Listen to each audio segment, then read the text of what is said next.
Assalamualaikum warahmatullahi wabarakatuh. Semangat pagi anak-anak.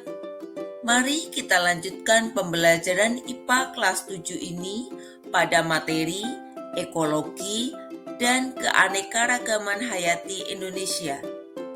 Mari kita lanjutkan pembelajarannya.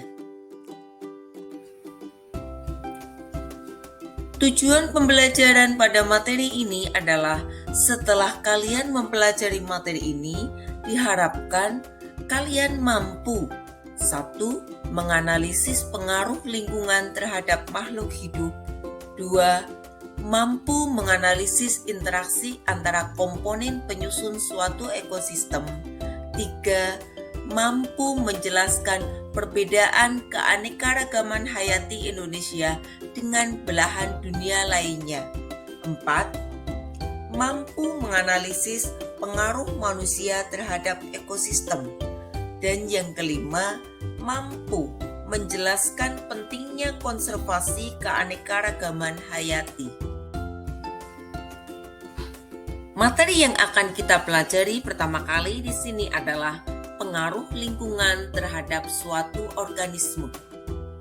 Sebelum kita melanjutkan pembelajarannya, ada beberapa istilah yang perlu kalian pahami. Yang pertama, lingkungan. Lingkungan adalah segala sesuatu yang berada di sekitar organisme. Yang kedua, istilah organisme. Organisme adalah segala jenis makhluk hidup. Kalian masih ingat kan? Ada 5 jenis kingdom makhluk hidup, yaitu monera, protista, jamur, tumbuhan, dan hewan. Komponen lingkungan hidup dalam suatu ekosistem dikelompokkan menjadi 2, yaitu komponen biotik dan komponen abiotik. Komponen biotik ini merupakan komponen lingkungan yang bersifat hidup. Contohnya, makhluk hidup yang berada pada suatu ekosistem. Kehidupan suatu organisme itu sangat dipengaruhi oleh komponen biotik, seperti tumbuhan, hewan, atau makhluk hidup lainnya. Hubungan atau interaksi antar makhluk hidup ini bisa bermanfaat atau bahkan merugikan makhluk hidup itu sendiri. Dapat terjadi secara langsung maupun tidak langsung. Komponen lingkungan hidup berikutnya adalah komponen abiotik. Komponen abiotik adalah komponen dalam ekosistem yang menjadi tempat kelangsungan hidup komponen biotik. Contohnya, suhu, cahaya, udara, air, suara, tanah, batu, dan lain-lain. Tanaman sangat sensitif terhadap kondisi tanah, kualitas air, dan udara yang tersedia. Jenis hewan yang menghuni suatu ekosistem juga bergantung pada tanaman yang ditemukan di sana.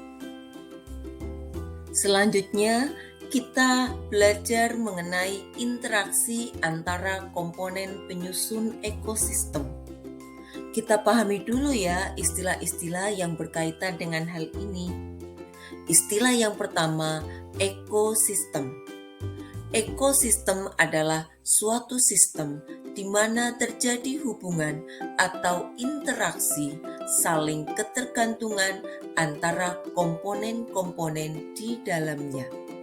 Contohnya, ekosistem air tawar, ekosistem sawah, ekosistem air kolam, dan berbagai ekosistem yang ada di alam ini. Istilah yang berikutnya adalah individu. Individu adalah makhluk hidup tunggal. Contohnya, seekor kuda, seorang manusia, sebatang pohon pisang.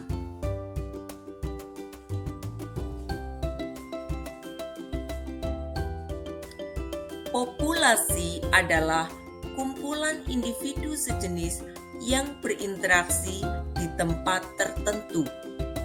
Komunitas adalah kumpulan berbagai makhluk hidup yang berinteraksi dan hidup di area tertentu. Bioma adalah ekosistem yang sangat luas dan memiliki vegetasi tumbuhan yang khas. Biosfer adalah lapisan bumi yang di dalamnya terdapat makhluk hidup, sedangkan habitat adalah tempat hidup suatu organisme.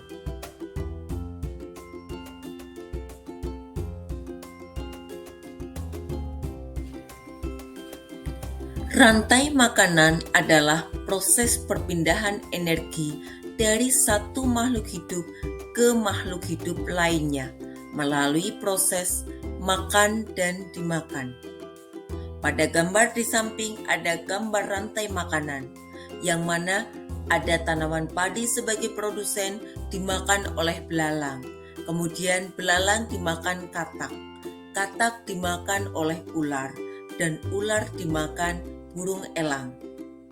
Rangkaian organisme tersebut jika telah mati akan diuraikan oleh dekomposer. Dekomposer ini biasanya berupa jamur ataupun bakteri.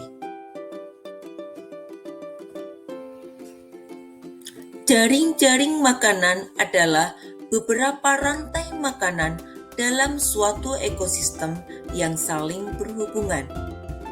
Perhatikan gambar jaring-jaring makanan di samping kanan. Ada berapakah rantai makanan pada gambar tersebut? Silakan kalian tuliskan rantai makanannya pada buku catatan kalian. Daur biogeokimia merupakan perpindahan unsur-unsur kimia melalui makhluk hidup dan lingkungan abiotik. Daur biogeokimia terdiri atas siklus air, siklus nitrogen. Interaksi antar komponen ekosistem dapat berupa kompetisi, predasi, herbivori, dan simbiosis. Pada gambar sebelah kanan itu merupakan contoh kompetisi antara dua singa. Kompetisi itu merupakan suatu interaksi yang merugikan kedua makhluk hidup yang terlibat. Perhatikan tayangan video di samping.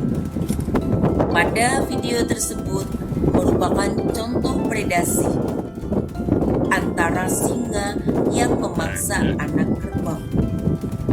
Predasi merupakan interaksi antara satu makhluk hidup yang memangsa makhluk hidup lainnya. Sedangkan pada gambar sebelah kanan itu merupakan contoh herbivori. Herbivori adalah interaksi yang melibatkan antara herbivora dengan produsen. Interaksi antar makhluk hidup berikutnya adalah simbiosis. Simbiosis dibagi tiga, yaitu simbiosis parasitisme, simbiosis mutualisme, dan simbiosis komensalisme. Simbiosis parasitisme adalah hubungan antara ketika salah satu organisme yang disebut parasit mendapatkan keuntungan, sedangkan organisme lain yang disebut inang dirugikan. Contohnya, hubungan antara kutu rambut dengan manusia. Simbiosis mutualisme adalah hubungan antara dua makhluk hidup yang saling menguntungkan. Contohnya, hubungan antara kupu-kupu dengan bunga. Simbiosis komensalisme adalah hubungan yang menguntungkan salah satu pihak, tetapi pihak lainnya tidak mendapatkan keuntungan ataupun kerugian. Contohnya, tanaman anggrek yang menempel pada batang pohon.